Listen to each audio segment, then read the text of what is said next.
All right, Big Bad Tim comes back in to Spaced Out Radio Land and hangs on out with us with some incredible news once again in the UFO world, including a video that you want to share with us, my friend. How you been doing?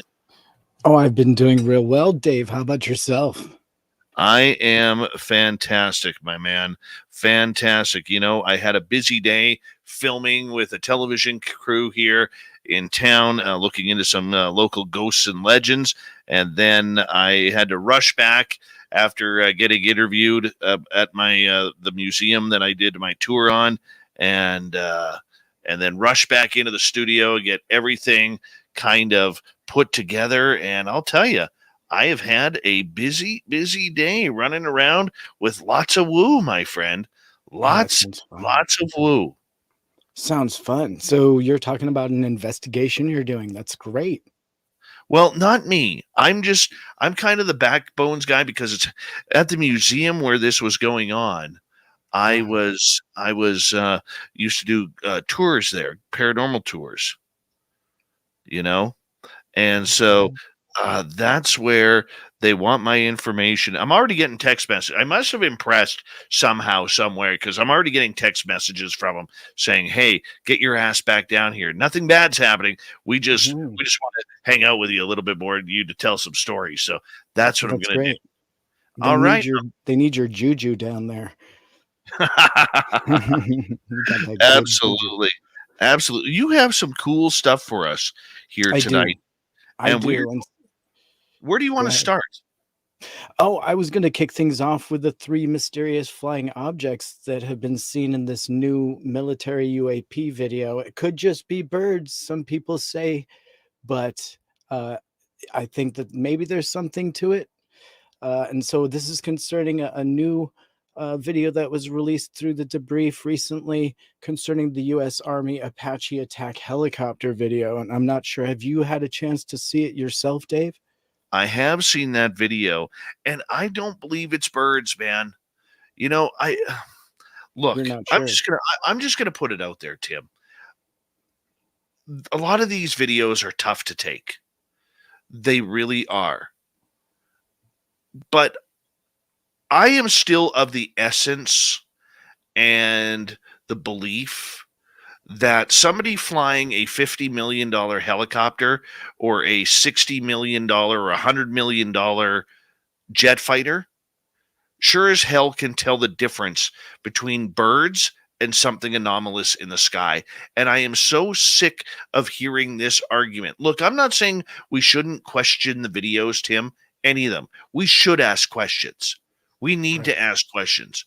But at some point, when are we going to realize that you don't put dummies with bad eyesight in a $100 million jet fighter like an F-22 or an F-35 or a $50 million aircraft like a F-16, an F-18, or an F-15? You're absolutely right. And I guess for me to play devil's advocate here, let's look at the brand new released information coming from the war zone about the new details that were given through the new FOIA that describes and provides new video that shows clearly what took place back in July, I believe, of 2018.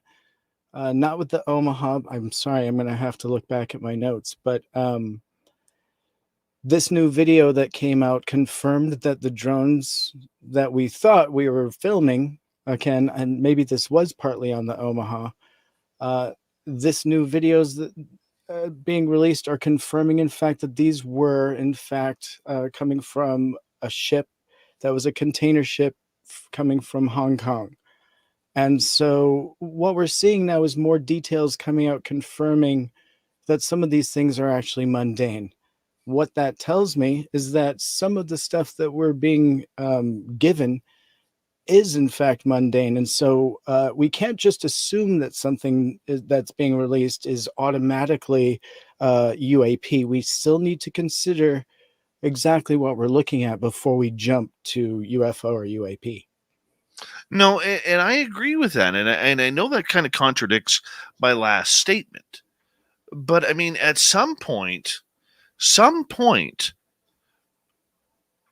why would the government define them as UAP if they knew they were drones?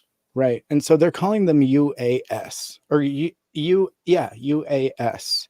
So that is an unidentified aerial system, right? And the Snoopy guys in this case were actually on the USS, oh, I want to say Omaha, and you can hear them describing it as a UAS. And in fact, in this new release video, you can almost even hear rotors from this drone system that they're filming.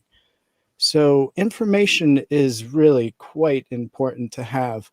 On the same note, let me consider this with you just for a moment. Now, let's say that there's more information on all of the releases. So here we are with some newly declassified videos that show that this is a mundane drone system that we're filming. But what that tells me also is that there's many systems recording all of this stuff at the same time. And so when we get just one gun mount video of a Tic Tac, feel sure that there's other sources of data out there, and we're just being shown trickled out information as it's disclosed through either FOIA or their hand is forced through some other means to disclose. So, in other words, the government is sending us bogus videos that they already know what they are, but they're claiming them to be unidentified aerial phenomena. Does this not put into question then people like Lou Elizondo and Chris Mellon and others who claimed these videos were of real UAP? Oh, not at all. I think, in fact, what it shows is they're along for the disclosure ride, right? I don't think that they knew that this was mundane any more than we did. So let's just look at it like this. A lot of that information isn't available or classified in a fashion that can be made available because of how it's sourced. And so let's consider that that information wasn't made available even to the people. And let's remember who actually disclosed this information. Consider the sources. But again, I don't really think that anyone from that team in particular came out and professed any of this to be UAP. I think this was just people that said, yes, these are confirmed videos coming from the Navy. And I think we as a, not we, but you as the UFO community were able to decipher that phosphorus video that we were getting from Jeremy Corbell was in fact potentially something just as a sort of, you know, a diffraction in the lens, I think is what it was, or a reflection, making it look like pyramids, where it was something actually just drones, right? And so with more information as we get it, our attitudes can shift. And I'm sure that we're all pivoting right now. What I think this proves is that we're getting all the information, and it's up to us to decide what is real. And I think that we as a group, along with Elizondo and his team, we're all pivoting as we get more information. So, Well, what's yeah. interesting though is the incidents that Jeremy Corbell was talking about happened recently, and there were these alleged Tic Tac craft that were hovering about 60 feet over top of naval vessels. I don't understand, and maybe it's just me, that if this is the same incident, why would they allow Chinese drones from a Hong Kong cargo ship to hover 60 feet above a naval destroyer? Right. And so they were zoomed in quite a bit. And I guess that according to this new information, they were still within about 4 miles, which is a safe distance to approach. And so that's why we're getting a lot of that lens flaring and things like that, is because you're looking at something that was actually at quite a distance.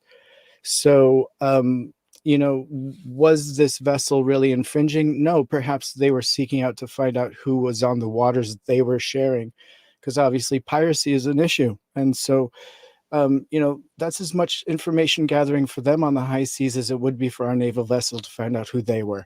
The fact that they didn't squawk back simply meant that they were going in their stealth mode to collect data. You know, whether that's legal or not, I don't know. that's another matter for the high seas operators. But again, I think you make a great point, because how much of this information is disseminated? Is it just because of how it's sourced that we're not seeing it? I don't know. Just makes me shake my head, my friend. Makes me shake my head. All right. You sent me earlier today a video of a triangular UFO, and we may have a new military witness coming forward. What's this all about? That's right. That's right. In an unrelated story, actually, this is coming as a new military witness is coming out about his experience at a U.S. Navy air base in California. And so now the Daily Star is reporting that this serviceman had spotted the UFO and didn't know how to explain exactly what he'd seen. So now Angelo Aceta, excuse me, resided at the Lemoore Naval Air Station in Lemoore, California in 2011. And he explained to UFO researcher Ryan Sprague that that this object was no ordinary plane. He says, and I quote, "I noticed an object in the sky. It was too slow to be an F-18 Super Hornet. I'm very familiar with these planes because of my job." And Aceta wrote to Sprague, Aceta described the object to be lit up on each corner. The lights, quote, were on each point of the triangle. They were extremely bright and gave off a white glow. He further went on to tell Sprague that the object moved moderately fast and almost looked as if it was gliding on water. And by the time he had centered in on the object to get a good look at it, it had sped away into thin air. So he wraps it up and says that he told his superiors at the base what he had seen, but his superiors did not take it seriously. And unfortunately, in a quote from him, he says, "My superior immediately laughed and jokingly asked if I'd been drinking on the job," which is unfortunate. Man, always comes down to alcohol. You know what I'm saying? Right. I And hate that. obviously, this is somebody that's bravely come forward with his sighting. And, hopefully what's going to happen with this is we're going to be able to get enough military witnesses together to just formulate something that's credible as a group, right? These stories individually hold a lot of water, but like collectively, that's a lot of evidence. And every day new witnesses are coming forward. And this is an incredible story. And this is just one of many triangle stories that we're starting to see pop up all over the country. But it does seem like, I know it was a lot on the East Coast, perhaps in the 80s and 90s. And it seems like 2020 and beyond, we're seeing a new flap, quote unquote, and it's all on the West Coast. Dave, do you get any up there in Canada? What's your triangle situation? The lower mainland of British Columbia, which is Vancouver, south to a town called Hope, where they filmed the original First Blood, and John Rambo became a character. Right. That entire area sees numerous and reports and films numerous black triangles every year. That's where I saw my two black triangles, was in the lower mainland area. That is where numerous people have filmed, especially from the what we call the Fraser Valley. Okay, so the Fraser Valley is more of the countryside area from about a city called Langley east towards Hope. And literally, there are a number of triangle sightings that happen annually. And what are your thoughts? Are they ours or theirs? I don't know. See, the two that I saw, Tim, were completely different. One was massive, massive. And my friend and I witnessed that. And this thing literally looked as big as a city. The other one, and it had the three lights on the points. Was this Okay. boomerang style or a solid This triangle? was a solid triangle. Oh, wow. But the triangle I saw previous to that was the entire undercarriage was covered with what looked like dumbbells. of silver orbs connected to orange rods. Wow. And the weird part about that is right before that, we saw that triangle. And when I say we, me and a couple friends on my patio having a beer, we saw one of those individual orange rods with silver orbs on each end, dumbbell shape, race across the sky. Like it had come off of the triangle? No, this was about 25 minutes before. We saw Oh, we saw the orange rod race across the sky okay. southeast to the northwest where we were. And then 25 Wow. minutes later, I looked up, the triangle was above my house, and the entire undercarriage was these dumbbells. I don't know how else to put them. Yeah. Wow. Wow, Yeah. Dave. That's an So, intense story. So Canada does have triangles. Do you know historically, is there any hotspots up there or? well, there's my area. There's an area along, I believe, in Ontario, around the Metro Toronto area, that sees a lot of black triangles. In Quebec City and Montreal, black triangles have been spotted there. So it's very interesting. Right. Right. Do you think that they're attracted to the coastline or have you gotten stories that are inland? Well, see, this is where it gets tough to judge, and let's talk about that when we Love return to. from the break Hold on on, Dave. Spaced Out Radio. Tim Seanor is in for the UFO Report, hanging on out with us. Dirty Fylth is making another painting. Looks like some bokeh on the water, and we'll continue with the report when we return on Spaced Out Radio next. That scared me. I have that video loaded up here. Okay. No, Wasn't sure. no, Wasn't sure. not yet. Okay. Yeah. Have you been doing your homework and watching People of Earth? No. Oh, it's so good. I hope your audience is enjoying it. It is so much fun. I'm thinking of changing my name to Smorpheus. Some Morpheus. Like s'mores, but Morpheus. Can't tell, maybe.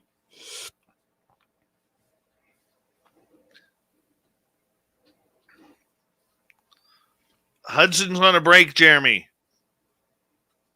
Told you that in the chat room. Hi, Dirty Fylth.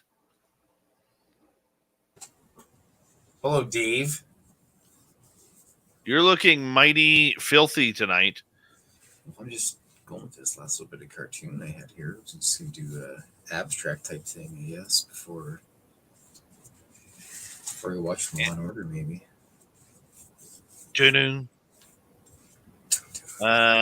Anyways, Tim, to add to my my triangle story, this is where it gets really, really screwed up. The one on my patio. My two friends that were over that night having a beer on my patio at about 1 o'clock that afternoon, I invited them over to say, hey, and I literally, quote, end quote, said, hey, why don't you come for a beer on the patio tonight? And I'm going to light a fire because I got one of those little fire pits that you put on your patio, those portable ones. Mm-hmm. I said, we'll light a fire tonight. We'll roast some marshmallows, have a beer, and we'll watch some UFOs fly over. Do you know how to start a fire, Dave? I know how to start fire. Hi, gorgeous Larry. What's the name of the song that just played? What is that one? That is Abnormal by Bumblefoot. Abnormal. No, that's not Abnormal. Which one is that? It's called Hands by Bumblefoot. Hands. Hey, there's Anonymous Rex in the chat room. Hello, gorgeous Lucy Bell. The stunning Amy Vegas O. Mm-hmm. She had great hair in Vegas, Amy did. And just so you know, Amy, Tim and I may or may not be in Las Vegas the 10th through the 12th of July. We may or may not. It's a secret. Hey, there's the scowling Greg O'Brien. Get off my lawn! There he is.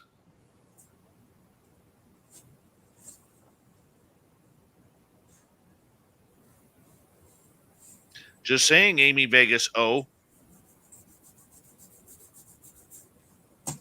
since you kind of live in Vegas, climb the Luxor. No way. No way. That looks scary.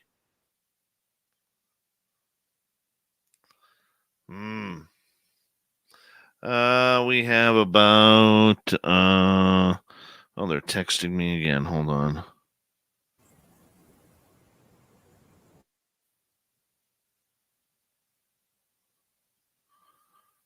All right. We got 1 minute.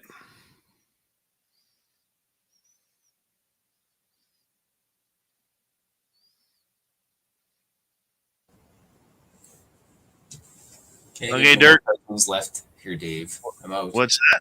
I got no cartoons left. Well, you're doing a great job of the That's all it Oka. is. That's all. I like it. I can't I like define it. it. I like it. It's See beautiful. you tomorrow. Good night, Fylth. We love you, man. Have a good night. Bye. That's Dirty Fylth, everyone. Getting dirty with you with his artistry. Did I accidentally mute you? No, you muted yourself. All right. Big thank you tonight to my good friend Guillermo, Philzy, Jake, and Mennonite Abe for the amazing super chats. And we're going to get going in about 20 seconds. Thomas Rock, how you doing, man? Blame the emergency dink. Exactly, World Bigfoot Radio Super Dookie.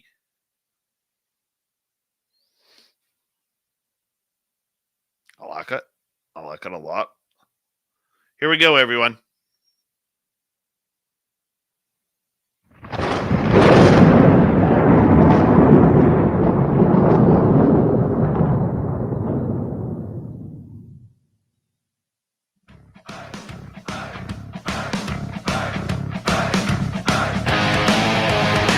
We rounded third. We're heading for home tonight on Spaced Out Radio. Good to have you with us. My name is Dave Scott. Very much appreciate burning your listening ears. Want to remind you that if you've missed portions of this show or others, check out our free archives at youtube.com/Spaced Out Radio. Do us the favor, hit that subscribe button. Our website is spacedoutradio.com. We have a plethora of features for you. Rock out to Bumblefoot, read Shirky Poo's Newswire, check out our swag as well. Follow us on Twitter at Spaced Out Radio, Instagram at Spaced Out Radio Show, and on TikTok at Spaced Out Radio. We continue on with the UFO Report. Our good man Tim Seanor filling in tonight, doing a handy-dandy job at the old other end of the microphone. Tim, welcome back. Thanks a lot, Dave. It's so much fun to be here. Thanks for having me. Black triangles. That's what we were talking about. Black triangles. Yeah. Human, man-made, aliens. What do you got? Well, that's my question, because I'm hearing from good sources that there's two distinct kinds, right? The TR3B, which I'm assuming is named that because it's our design. And specifically, I've heard there are white lights on the corners and a red pulsing light in the center of the TR3B. And there's another version now I'm hearing where there are red lights in the center, but there's also some blue, sometimes white lights, but these white lights are often seen as potentially looking a little blue. So again, TR3B, potentially ours.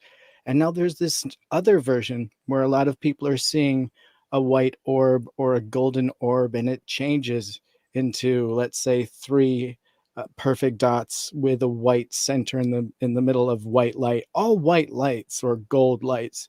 These are coming in, potentially as the others or theirs.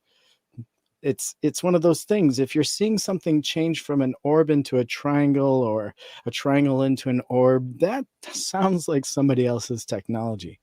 I mean, what do you think? Well, I mean, it could be. I mean, when you see the shape shifting going on, there's always something that's a little bit strange with that. You know what I'm saying? There Yeah. is something strange to go along with that. But the problem is, I always revert back to Ben Rich and Lockheed Martin basically saying they're 50 to 80 years ahead of what we are seeing today in the sky. I mean, Right. that bugs me. That Yeah. bugs me a lot, man. It bugs me a lot too when they're only releasing lunar buggies and things like that. Where's the flying car? Right? I think I was promised a flying car. So where's that? But in my next story, if you're ready for it, Lake Yeah, bring it on. Elsinore is back in the news. So if you Again. remember, yeah, and you may know even a little more than I do about the first case that took place at Lake Elsinore. But as recently as June 8th of this year, and there's a new video appearing. And this was taken by a witness out his window, as he does every morning at sunrise. He likes to photograph out his window. And he noticed in reviewing this video that there was something strange taking place. And what he described was a disc that was morphing and or disguising itself with a mist, or trying to appear like a cloud. But unfortunately, because of the angle of the sun, it was revealed. And so, in his words, an unidentified disc stops and spits out a smaller object over Lake Elsinore, California. And this new video has surfaced while it was recorded at sunrise, June 8th. The witness who filmed the events from the second story window recorded what he looked like something dropping out of the sky and turning into a cloud, and then another object appearing to be what he called a UFO above this cloud. And then that cloud shoots out of it what looks like a misty covering or cloaking of the UFO. And in this statement, it continues that whatever dropped, those two unidentified objects went through the clouds and continued down to Earth. So, in this 1 minute and 15-second video, you can find all the details through YouTube, and you can get the full story from Scott Waring at UFOsightingsdaily.com. You know, it's amazing how in some of these areas the UFOs just seem to keep going back. You know, yet where are they over Montreal? Where are they over Phoenix? Where are they over Chicago or Detroit or Vancouver or LA? You know, I mean, Well, it I think this amazes is the answer. I think this is the answer. I mean, this witness videotaped something that was trying to, what appears to, cloak itself. So perhaps these objects are right in plain sight. And this is actually something I've been kind of saying all along, is that these things do kind of appear to be right in plain sight. And it's just up to us to look at it, recognize it, and call it what it is. So, potentially, like you're asking, it might be right there, but it might be in a misty substance. You may have to look for it. You may need to use a multi-spectrum camera. You may need to use a heat sensitive camera. I don't know. It depends on what we're looking at, but I think that these are some of the tools we're going to have to incorporate, or hopefully just get lucky like this person did in Lake Elsinore, California. Okay, let's go down this cloaking road for a second because there's been so many people who believe that they have eyewitnessed this cloaking into clouds or into blue sky or into flying V's of birds like ducks or geese, morphing into this natural camouflage. You think this is happening more than what we know? Maybe at night, even who knows? You know, copying stars and constellations. I don't know. It's weird to me. I absolutely think that's happening. I absolutely do. I mean, we've seen with our naked eye things moving in space that don't appear to be moving in a natural way. And then you just add in any other technical piece of gear, night vision or anything, even just a good telescope, and you're going to start seeing things that you wouldn't be able to see with the naked eye. And then you start really wondering. There's definitely lots of things right in front of us, and we're not noticing it. I think even a recent episode of Skinwalker Ranch, they had held up a laser beam, and it had actually bent on something that was invisible above the ranch. I think there's been plenty of cases where people are able to see things with their night vision, but not with their naked eye. There's plenty of times when even our military, they're capturing things with their gun videos that they're not seeing with their naked eye as the pilot. So I think that that's really interesting, because I think that what that tells us is that these things are existing in potentially another light spectrum. I mean, I don't know what a parallel universe would look like, but that's another big story. But I definitely think cloaking is taking place. In fact, military witnesses have come out to me with their evidence, and it's very obvious that there's dark triangular shaped objects, and they've used clouds as cover. And even in some of these photographs that have been released, you can see this triangle, and you can see this right at Anonymous Rex. I've released it in some clips. So if you go to my YouTube channel, you can check that out. A, a cloaked triangle, and then off to the side, a small disc, like moving in tandem with these objects. And so these are coming from military witnesses that have seen these things themselves. So there's definitely something to it. Is it pareidolia? It absolutely could be.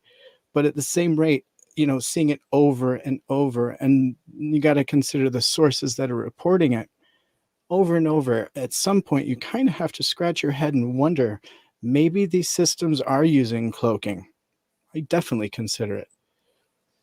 That is highly intriguing because, I think the more and more we start to understand their technology, if it is from out of this world, the more we're going to be able to really figure out the maybe some of these technologies that we just don't understand or fully comprehend right now. Right. And the good news is that we have real scientists that are looking at the data. We've got astrophysicists that are considering some of the new information that we're getting from our satellites. We've got NASA now looking into this as a real topic. At some point, somebody's going to have to wave their magic wand and come up and show everybody exactly what's going on, because we've got great minds working on it at this point. And I mean, we know for a fact that it's been going on for eons. So the fact now that we're having a bit of technology that perhaps is catching up to theirs, at least to record it, I think shows a sign of times. I mean, men are making great strides. This is a great time to be. It really is. Hey, Tim, has there been any word on whether or not these new rounds of hearings are going to take place for UAP? There are whispers. Yeah. No date has been set, but I believe, we could be looking sometime this summer.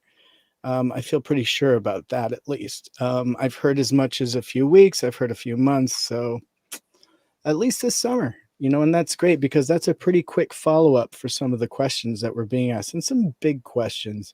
Let's hope at least in this round, we go a little bit more prepared, and we're not stumbling to show video and freeze frame on the actual UAP that we need to be fixed on, right? Let's present professionally. And, honestly, it would be nice, and I've said this a few times, to have organized scientists with real data go up in front of, Congress. I think that's really our next step. And so really, this is just the next push. And I think that's going to be part of it, is getting the real data, not necessarily collected by NASA or the new foundations that are being put together through the government. Independent data is as valid, I believe, as anything that can be collected. Galileo Project is going to hold some water. One of the big things that I look for in these next set of hearings, if and when they take place, is, well, there's a couple things. Number one, I'm very curious to see who they're going to put on the stand to speak. That is going to be a major round of importance on who speaks next, because the other two were not prepared. Right. They were not prepared at all. I don't care what anybody says. It was a bad display. It looked bad. Right. And with people being vocal like Tim Burchett that are demanding this transparency and not putting up with this laid back, laissez faire attitude that they've had up until now, I think that they're going to come back with something a little more valid, with some more, at least ask the right questions, because at this point they're still kind of floundering. But I think you're absolutely right. It's coming. And I think it is a growth process, perhaps, for people. It is a big question to have to take seriously, but it is definitely time. And obviously, whether it's a phenomenon or something mundane, it needs to be discovered. And we need to be sure that it's not a threat. Obviously, we don't consider it one at this point, but we have to consider it because it's an unknown. And so really, I think this next round is going to dig a little bit deeper. But again, I don't like expecting much. So at least that way I won't be disappointed. Well, you know what? I think it all depends on the questions that are asked too, Tim. We don't need swamp gas. Swamp gas is 1950. We don't need Russia or China. We already know it's not them for the most Right. part. Well, we know Okay. what that looks like now too, right? I think that you bring up a great point. We have proved what it looks like and we've deciphered it. We were able to clarify what it was. Doesn't that hold as much information as the ones that they can't answer? You bring up a great point, Dave. Well, I brought it up without not even realizing it. That's how Well done, sir. miraculous I am at times. Well done, Well sir. played, my friend. Well played Yeah. for the compliment. Thank you. But, I mean, I could see our good friend Scowling Greg O'Brien, giving the old fish shake to anybody who uses the words swamp gas in Congress next time. I could Right. totally see that. Or anyone that's potentially confident in anything that the government's going to put out. I am kind of in that world, but at the same rate, I have confidence because it's on their tongues. Like this is being discussed.